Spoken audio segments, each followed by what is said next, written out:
Good neighbour to bank on Kodungallur town cooperative bank. 17 ബ്രാഞ്ചുകളിലും anywhere banking സംവിധാനം. സഹകരണ മേഖലയിലെ റിസർവ് ബാങ്ക് ലൈസൻസ് ഉള്ള കൊടുങ്ങല്ലൂരിലെ ഏക കോഓപ്പറേറ്റീവ് ബാങ്ക് എന്ന ബഹുമതിയും KTC ബാങ്കിന് സ്വന്തം. Good neighbour to bank on Kodungallur town cooperative bank.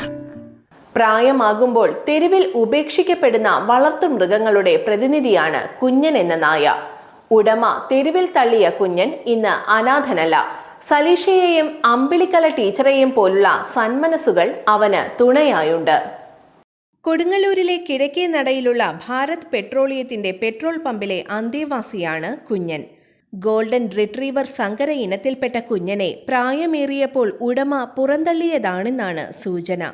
മാസങ്ങളോളം കൊടുങ്ങല്ലൂർ നഗരത്തിൽ അലഞ്ഞു തിരിഞ്ഞിരുന്ന കുഞ്ഞന് മതിലകം തൃപ്പേക്കുളം LP സ്കൂളിലെ പ്രധാന അധ്യാപിക അമ്പിളി ടീച്ചർ ഭക്ഷണം നൽകി പോന്നിരുന്നു. പിന്നീടാണ് അവൻ കിഴക്കേ നടയിലെ പെട്രോൾ പമ്പിലെത്തിയത്. തുടർന്ന് പമ്പിലെ ജീവനക്കാരിയായ സലീഷ കുഞ്ഞനെ ദത്തെടുക്കുകയായിരുന്നു. ഹോസ്പിറ്റലിൽ കൊണ്ടുപോയിട്ട് അവനൊരു ആന്റി റാബീസ് വാക്സിൻ ഒക്കെ എടുപ്പിച്ചിട്ടുണ്ട്. അങ്ങനെ ഇപ്പം അവൻ ഇവിടെ സേഫാണ്. പക്ഷെ നമുക്ക് പറയാനുള്ള എന്താണെന്ന് വെച്ച് കഴിഞ്ഞാൽ അവൻ ഏജ്ഡ് ആയ കാരണം അവൻ ശരിക്കും അബാൻഡൻഡ് ആണ്. ഒരു ഗോൾഡൻ റിട്രീവറിൻ്റെ ക്രോസ് ഡോഗാണ് അവൻ. അവൻ്റെ കഴുത്തിൽ നോക്കിയാൽ കാണാം ബെൽറ്റിൻ്റെ അടയാളം. ഒരുപാട് നാളൊരു വീട്ടിൽ വളർത്തി ആ വീടിന് നമുക്ക് പറയാൻ ഭയങ്കര വിഷമമുണ്ട്. കാവലൊക്കെ ആയിട്ട് നിന്നിട്ട് വയസ്സാവുമ്പോൾ അവരെ കൊണ്ട് തെരുവിൽ ഉപേക്ഷിച്ച് കളയാന്ന് പറഞ്ഞു കഴിഞ്ഞാൽ സാധാരണ തെരുവിലുള്ള നായ്ക്കുട്ടികളുടെ പോലെയല്ല. ഇവർക്ക് സർവൈവ് ചെയ്യാൻ ഭയങ്കര ബുദ്ധിമുട്ടായിരിക്കും. തെരുവിൽ സർവൈവ് ചെയ്യാൻ ഭയങ്കര ബുദ്ധിമുട്ടായിരിക്കും ഇവർക്ക്.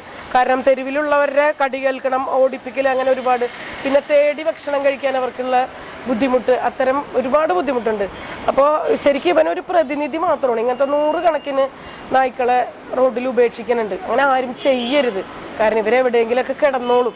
നമ്മുടെ വീടിൻ്റെ ഒരു മൂലയ്ക്കായാലും നമ്മുടെ വേസ്റ്റ് ആയാലും വരുന്ന ഭക്ഷണം അവർക്ക് കൊടുത്ത് സ്വസ്ഥമായിട്ടൊരു ജീവിതാവസാനം, ഒരു റിട്ടയർമെൻറ്റ് ലൈഫ് അവർക്ക് കൊടുക്കണം എന്നാണ്. പക്ഷേ ഇവൻ ഇവിടെ ആയതുകൊണ്ട് സേഫായി.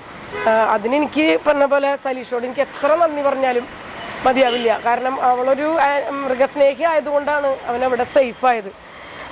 അത്ര പറയാനുള്ള. ആരും ഇങ്ങനെ ചെയ്യരുത്. ഒരു ഡോഗിനെയും നമ്മുടെ വീട്ടിൽ വളർത്തിയവരെ ഒരിക്കലും ഇങ്ങനെ ഉപേക്ഷിച്ച് കളയരുത്.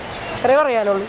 ടീച്ചറും സലീഷയും ചേർന്ന് കുഞ്ഞന് പ്രതിരോധ കുത്തിവയ്പ് എടുപ്പിക്കുകയും ഗ്രൂമിംഗ് സെന്ററിൽ കൊണ്ടുപോയി കുളിപ്പിച്ച് സുന്ദരനാക്കുകയും ചെയ്തു. പെട്രോൾ പമ്പിലെ മറ്റ് ജീവനക്കാർക്കും കുഞ്ഞൻ പ്രിയപ്പെട്ടവനാണ്. നാളിതുവരെ കുഞ്ഞൻ വിശപ്പറിയാതെ കഴിയുന്നത് സലീഷയുടെ കരുതൽ ഒന്നുകൊണ്ട് മാത്രമാണ്. ഉള്ളവരും എല്ലാവരും സഹകരിച്ച് ബിസ്ക്കറ്റും സാധനങ്ങളൊക്കെ വാങ്ങിച്ചു കൊടുക്കുന്നുണ്ട്. അതുകൊണ്ട് സേഫാണ്. വേറെ ഉപദ്രവം നായ്ക്കളുടെ വരുമ്പോൾ ഓടിച്ചളയണ വരതില്ല. ഇനി ആൾക്കാർ ആളില്ലാത്തപ്പോൾ വല്ലതും ചെയ്യുമെന്നറിയില്ല. അവന് സൈക്കിള് കാണുമ്പോൾ ഓടിച്ചിട്ടുണ്ടെങ്കിൽ അവന് സൈക്കിളിൽ ആരെങ്കിലും എന്തെങ്കിലും ചെയ്ത് പോയിട്ടുണ്ടോന്നറിയില്ല. അപ്പം ആ ആൾക്കാരെ എരിയത്ത് ചെല്ലുമ്പോൾ ആൾക്കാർക്കൊരു പേടിയുണ്ട്. അതുമാത്രമുള്ള പ്രശ്നം. ആരും ഉപദ്രവിച്ചിട്ടില്ല ഇതുവരെ. ഇപ്പം കണ്ട എല്ലാവരും പിള്ളേരും ഒക്കെ ഇവിടെ നിൽക്കുമ്പോൾ അവനെല്ലാവരും ഇതും ചെല്ലണതാണ്. ആരും ഉപദ്രവിക്കാറില്ല. ഫുഡ് കഴിച്ച് ഇവിടെ എവിടെയെങ്കിലും കിടന്നുറങ്ങും. കുറച്ച് നേരം ഒന്ന് കറങ്ങാൻ പോകും. അത് കഴിഞ്ഞ് വന്ന് പിന്നെ ഇവിടെ തന്നെ സ്റ്റേ ചെയ്തോളൂ. വേറെ എല്ലാവരും പമ്പിലെല്ലാവരും സഹകരിക്കുന്നതുകൊണ്ടാണ് അവനിവിടെ നിന്നത്. ഇവന് മാത്രമല്ല, പടാളം സിഗ്നലിൻ്റെ ബൈപ്പാസിലും കുറച്ച് പട്ടികളുണ്ട്. അവർക്കും ഫുഡ് കൊണ്ട് കൊടുക്കുന്നുണ്ട്. എൻ്റെ വീട്ടിൽ എനിക്ക് ഓർമ്മയുള്ള സമയം തുടങ്ങിയിട്ടുണ്ട്. പട്ടിയും പൂച്ചയും എല്ലാം ഉണ്ടായിരുന്നു. അതിൻ്റെ പേരിലായിരിക്കാം ഇതിനോട് ഇത്ര സ്നേഹം തോന്നിയത്. പിന്നെ എന്താണ്, മറ്റുള്ള മൃഗങ്ങളോട് പ്രതികരിക്കാൻ ശേഷിയില്ലാത്തതുകൊണ്ടാണ് അത് കൂടുതൽ കടികൊള്ളുന്നതും ബുദ്ധിമുട്ടൊക്കെ. ചെയ്യാതിരിക്കട്ടെ. ഇനി ഒരാളും ഇതുപോലെ ചെയ്യാതിരുന്നാൽ അത്രയും നല്ലത്. വീടുകളിൽ വളരുന്ന ഓമന മൃഗങ്ങൾക്ക് സ്വന്തമായി ഭക്ഷണം തേടാനും ശത്രുക്കളുടെ ആക്രമണത്തെ നേരിടാനുമുള്ള ശേഷി കുറവായിരിക്കും. ഇത്തരത്തിൽ ഉപേക്ഷിക്കപ്പെടുന്ന വളർത്തുമൃഗങ്ങൾ തെരുവിന്റെ സാഹചര്യവുമായി പൊരുത്തപ്പെടാൻ കഴിയാതെ ജീവൻ വെടിയുകയാണ് പതിവ്.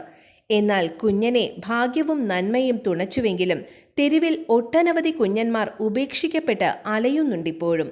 നന്മ വറ്റാത്ത മനുഷ്യരുടെ തണലിൽ ജീവിക്കുമ്പോൾ കുഞ്ഞനിത് 2ാം ജന്മമാണ്.